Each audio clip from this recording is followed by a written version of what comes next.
Oh, breakup songs. You know them, you love them, you cry to them. As long as songs have been being written, there have been breakup songs. I myself went through a big breakup a couple years back, and even though I wrote a lot of songs in the months following the breakup, this is the breakup song for me. This is the song I wrote a week after it happened, so my emotions were still very raw, very unprocessed, and I was just feeling a lot of things. So because of that, the lyrics are super raw and kind of painful, very honest, but this was a song that I feel like I had to write. Writing this song really helped me process a lot of the things I was going through and kind of get it out and observe it for what it is, and then I was able to start to try and move past it. For instance, there's one lyric that goes, "They say my wounds will heal in time, but might I bleed out before then?" When I wrote that lyric, I really thought about it. I was like, do I feel like the pain is so bad that I might kill myself before I get healed? Thankfully, I took a step back and was like, am I feeling suicidal? No, I'm not. So that's good, right? I realized I'm not suicidal, but what am I feeling? How heavy is this pain? Once you figure out how you're feeling exactly, that's the first step in moving on and figuring out where to go next. So yeah, writing this song was literally like a therapy session for me, and I'm really thankful that it happened. Because whenever you're going through something big in your life, you need to process it. You need to talk about it or write about it or whatever it is you do to sort of workshop your feelings a bit. So at this point, it's been a long time since How Do We Do This was written. I wrote it back in August of 2019, and at that time I was in a band called In Loving Memory, and we actually ended up using this song for that band. Even though I was not the singer, I was just the drummer, like producer, but we decided to turn this into a song of ours. That's a very important piece of the history of this song, so I want to show you a little bit what that sounded like if you haven't heard it already.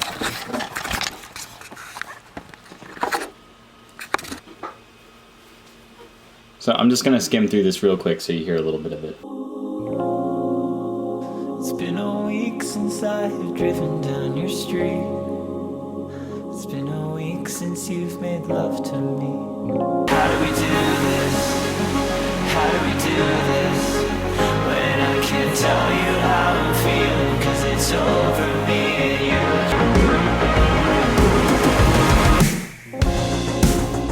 And if you're thinking that this didn't break me too, it's a feeling I've been trying to fight these lonely days and lonely nights are messing with my brain. Yeah, they're messing with my brain. So yeah, there are a couple of core differences between that version and the one that I released under my own name. One, in that version there are two singers. I start the song out, but then it's taken over by another singer. Two, the production is very different, a little more like 80s pop, 1975 inspired. And three, in the Diognardi version of the song, there's a very emotional bridge section. In the In Loving Memory version, there is no bridge section at all. I worked very long and very hard on the production for the In Loving Memory version of this song, and although I knew I would be able to carry some elements over into my version, I knew that I had to kind of do a complete rehaul, start from scratch, and build the song with a completely different vibe and a completely different production. So the Diognardi production of How Do We Do This is built mostly around acoustic guitar and piano. I knew I didn't want the whole thing to feel like an acoustic song, and I wanted there to be a little bit of an electronic pop element to it, but either way, I started with acoustic guitar. So for this song, I ended up using another one of my own wacky tunings. So I tuned the B string, which normally sounds like this,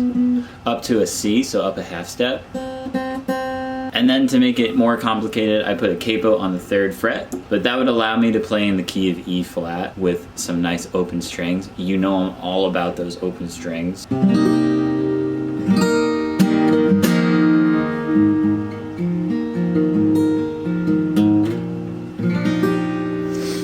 So this is the tuning that I use to compose all the acoustic guitar parts in the song. So yeah, acoustic guitar is one of the main instruments you hear the whole time in the song, so much so that I actually built the drum beat out of acoustic guitar.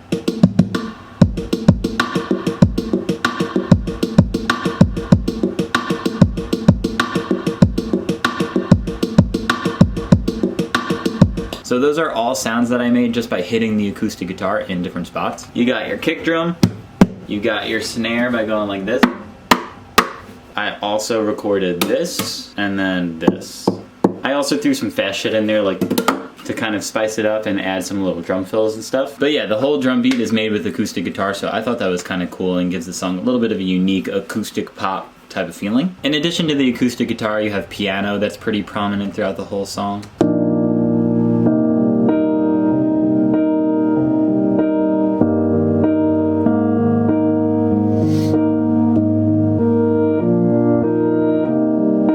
So at the end there, you might have heard that weird kind of reverse glitchy type of effect. There are a couple moments in the song where the instruments kind of glitch out a little bit. There's a big one on the vocal in the second verse. I don't know where I could turn it if only you could hear. So there are a couple of other glitchy moments throughout the song. For the viewers at home, you can listen to the song and see if you can find them all. We're getting kind of deep here, but to me, glitch represents like your reality sort of distorting for a second, and perhaps you start questioning things that you thought to be real. And I thought that overall was a really cool parallel to going through a breakup, because that's very much some of the things that you feel when you've just broken up with someone. One of the other underdogs of this production, in my opinion, is the vocal sound that you hear begin the song, and that also carries through the entirety of the song.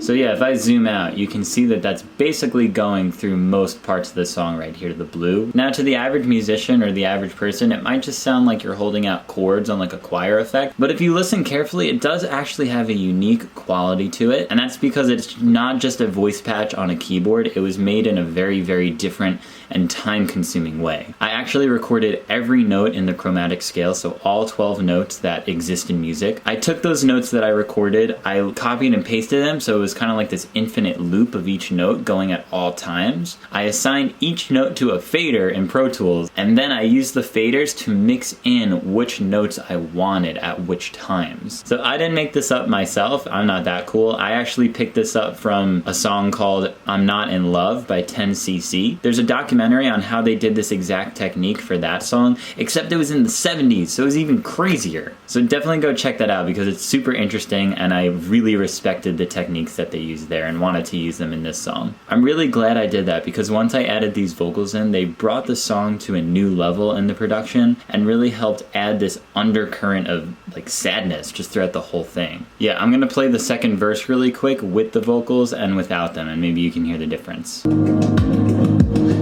Tell it to the tear-stained pillows of my room. And I know you didn't mean to hurt me, but it's got me questioning. I think it makes a big difference. It was a really big turning point in the song once I got those in. So that just about does it for this song. Out of all the songs on my EP, Slowly Deliberately, this was probably the one I spent the most time on, and it's probably the one that means the most to me personally. As I said, it was very therapeutic to write, and I put a lot of time and work into the production of this one. Additionally, this is just a huge representation of who I am as an artist and as a person. So anybody who enjoys this song or has reached out to me about this song or this production or anything like that, it means the world. I appreciate you listening. I appreciate you taking the time to check out this video. Hopefully you picked something up along the way. And as always, I will see you on the next one. Have a lovely day.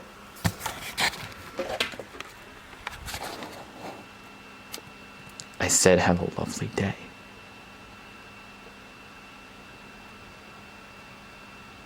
That's what I thought.